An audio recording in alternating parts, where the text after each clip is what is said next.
assalamu alaikum musidɓe tedduɓe yeeɓi ko ɓe a Yawpini TV tewteɓe nder e bawal leydi kala jamma Allah wale monna caggal yettude Allah julde nabi sallallahu alaihi wasallam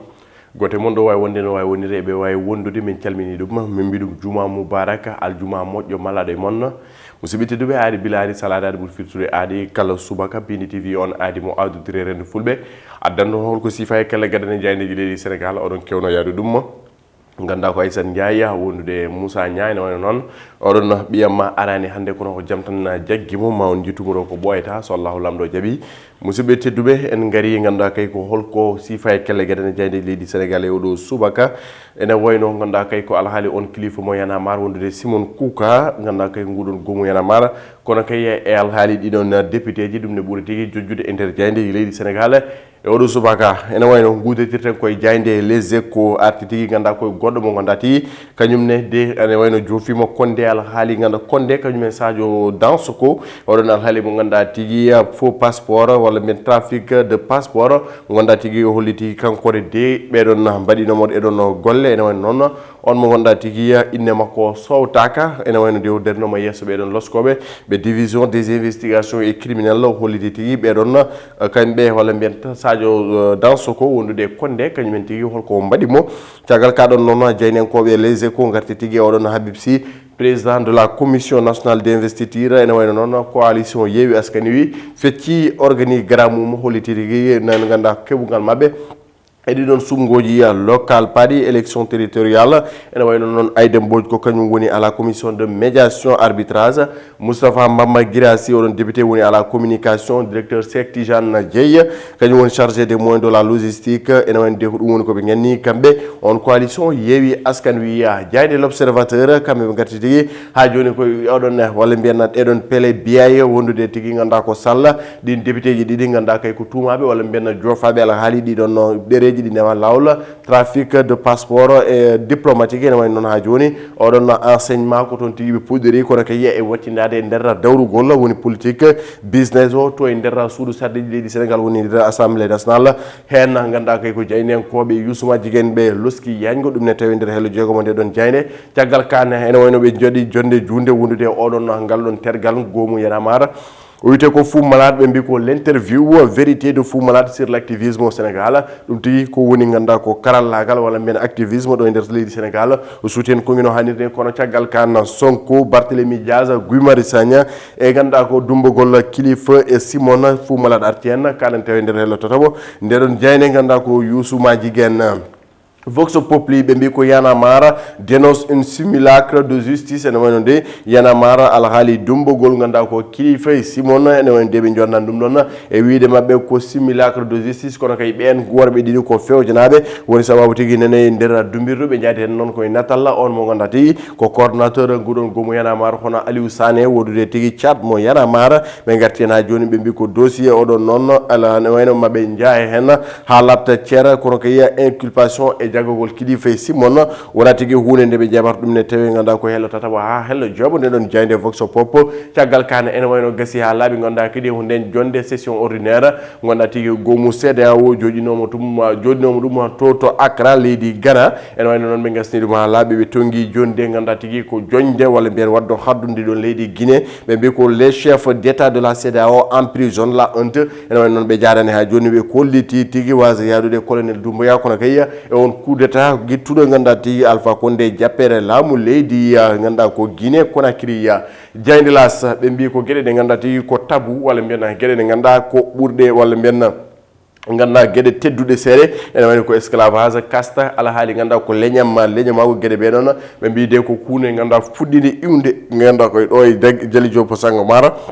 walla mbiyanna hunde fuɗɗinde iwde ɗo e lamorgo men leydi Sénégal kanen tawi nder hello tataɓo ndeɗon jayde ko ɗum de jaydenkoɓe lasa gardini kono kay ɓe mbi ko Y'en a marre ɗuggiri walla mbiyanna ganduɗa kayya ko o ubbiti kiɗon jaasi mum anni tigui yaade ndeɗon wolde alhaali trafic ganduɗa ko présumé de visa gan kay hollide ganduɗa ko doole mabɓe kono kay hollide oɗon gonga mo ganduɗa kay Kilifeu e oɗon mo ganduɗa tigui Simon jaggira tigui ine dumbirde oɗo saaha ɗum de woni ko tawete nder ndeɗon jayne ɓe mbi ko caggal Accra leydi Ghana ene wayno horeji lendi Macky Sall ma yilloyo Touba ɗum koye ñalawma janggo caggal ngun jilungu Touba horeji lendi fayi ko to dowlaji dentuɗi wi noon ko jeynenkoɓe las ƴattoje ganduɗa tigui walla mbiyen gueɗe kantoriɗe kongi cowmami cowtumami mbimami Mactar Dieng ko kañum de nda ganduɗa ko o wi ko imam grand mosquée o ɗum traité no peede ɗum ne tawi ne ganduɗa ko heelatata won ndeɗon jeyde hélas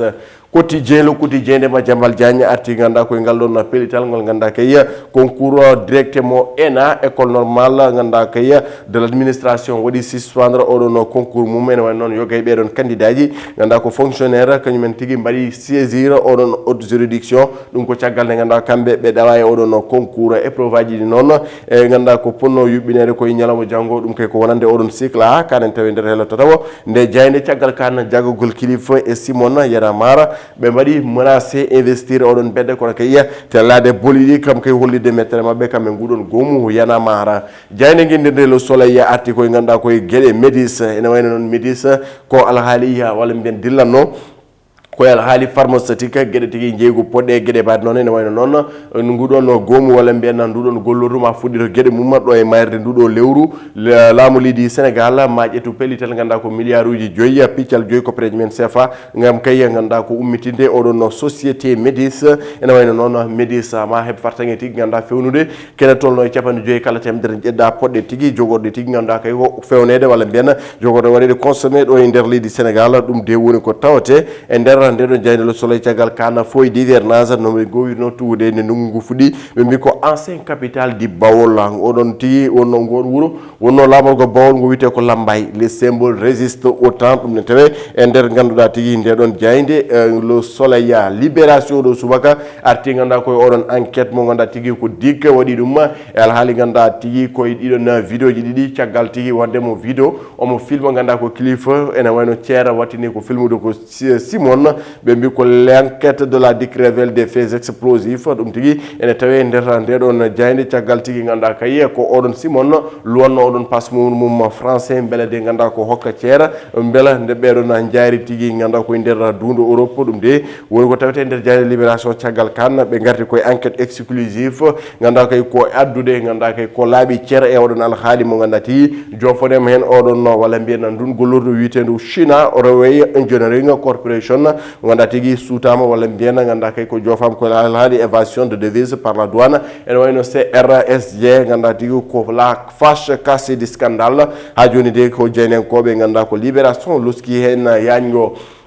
noy sar ñahe wiide jeydi stade ko kayde tigui uddata damal kala e subaka ene wayno noon tawen koye Natalla Edouard Mendy le dossard numéro 1 de l'équipe nationale du Sénégal kono kay on gorko jokkuɗo wadde golle paydinde e nder oɗon effectif les Bleus de Chelsea ɓe mbi ko Mendy dernier défi à relever avant le girl ene wayno noon ganduɗa ko adi ganduɗa ko mondial 2022 mawo jokku golle makko to ganduɗa kay ko Ligue des champions ganduɗa koye dunde Europe kono kay e nder oɗon Premier League championnat Angleterre ɓe mbi ko offrir la coupe du monde des clubs ganduɗa kay ko guel kawguel walla mbiyen on final tigui ganduɗa kay ko poɗɗo yuɓinede lewru décembre caggal kan noon ɓeɗon ɓe ganduɗa tigui jaynankoɓe stade gaari e natal Léo Messi ɓe mbi ko Ligue des champions Paris décevant bâtir un collectif au delà des trio MNM Messi Neymar Mbappé kono kay yakata ko golle mabɓe oɗon gorko mo gonda tigui caggal wasemo hebde fartange fettude ene wayno noon ɓe mbi ko Crépin c'est la lumière de la première journée ɗum de woni ko tawte e nder ganduɗa ko guerle gadane jayndeji leydi Sénégal e oɗo subaka ha joni noon en gartade ganduɗa tigui ko nguɗon goomu Yana Mara ƴettingu tigui pellital ganduɗa kay ko jippade e boli ganduɗa kay ko lamorgo ngo gam kay hollirde mettere mabɓe alhaali jaggogol kilifa e Simon ene wayno ɓen tigui ganduɗa ko junggo e nder sac tigui ñaguiɗa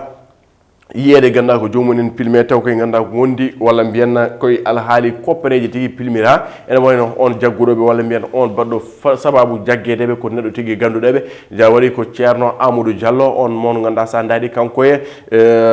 oɗon kilifa ko kamɓe pijji to Kaolack ko kamɓe mawnide ko kamɓe mbaddi wone gueɗe ene wayno holko sababu ganduɗa ko saabi ceer wadde ɗiɗon vidéo ji holko saabi tigui filmude ɓeɗon worɓe ɗiɗo ene wayno hay goto de ganduɗa tigui wawa andude ɗum e oɗo saaha beele de hol cakkiɗo less makko beele holmo saka less makko beele o wela tan waɗi ɗon fideje beele anni e makko wonno ganda ko dumbude ɓeɗon ɗiɗo Allah ko alamo kono kala no way siforade Simon e kilifa jani tigi e peeje ganda kadi ko oɗon ceera neɗɗo moɓe kolino nde won noon jam fo diwata ɗon saabu tigi ganda ko ɗiɗon vidéo ji mbawi tigi jaggudeɓe kono kay wawani mi sikkani so tawi ne wawi wodde gulwulti en woni noon kaɗon haala woni sababu ganda ko nguɗon guumu yanamar ummade deƴƴere mum hollide tigi mettere mum e jaggogol ɓeɗon ganda kay hollide seppoji mabɓe ene wayno ko hande wonno ganda kay ko ɗeɗon walla mbiyen ɗiɗon guumuji kala ko wayno ñoolanka ko wayno andata o askan wi ko wayno yanamara kamɓe kala ko hande mbinoɓe ceppa ganda kay tuggude ganda kay ko o place de la nation ha to rond point RTS gam kay hollirde mettere mabɓe e gonka ganda kay ko mettuka walla mbiyenna ƴellirgol ɗiɗon cogguli ɗo e nder leydi Sénégal kono kay gueɗe baɗe noon kala ko wawi wadde fitina woni ko sohlaka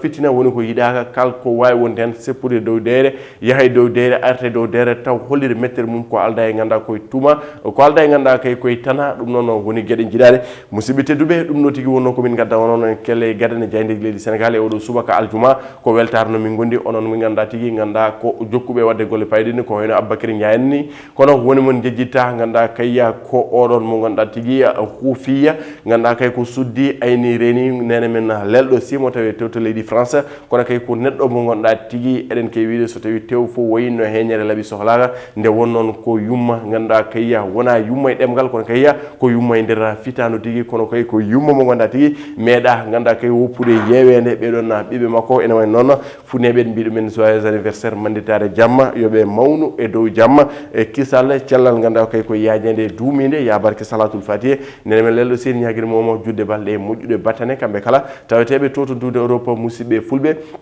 ɓe ganda tigui ganda so wonano kamɓe Fouta yeewe so wonano kamɓe Fouta Diale walla Fouta wiye ganda kay ɓen ɓe ñaɓani oppude fuurankoɓe yewede eɗen jettaɓe kaddi jettore nde wonnoon so yamri tiggu yooɗi ko yumo jaggue balaɓe walla alay saago jetten ɓe en jettiɓe no hannde ni en jarnimiɓe yoɓe gandu ganda koye pele ɗeɗon Pindi TV yaaɓi kale ko ganda kay no humpiraɓe walla kene weela pitali mabɓe ɗum de woni koɓe gaddante kala e saaha ɗum woni koɓe gaddante kala e ñalawma musidɓe tedduɓe kadani jayde leydi Sénégal oɗo subaka ko Moussa Nia gorko mo garli kewno yiide Aissata Ndiaye waɗi sababu yewede alandi ganda saɗa yiyanno ɓinguel ma suba fo yiyandum waɗade yewede no fewi Aissata Ndiaye ko ganda ko karallo en jetti Samba Diop e wondude Amadou Touré to caméra Samba Diop to montage musidɓe tedduɓe yo Allah hokku en yiide altine Allah jarama on jarama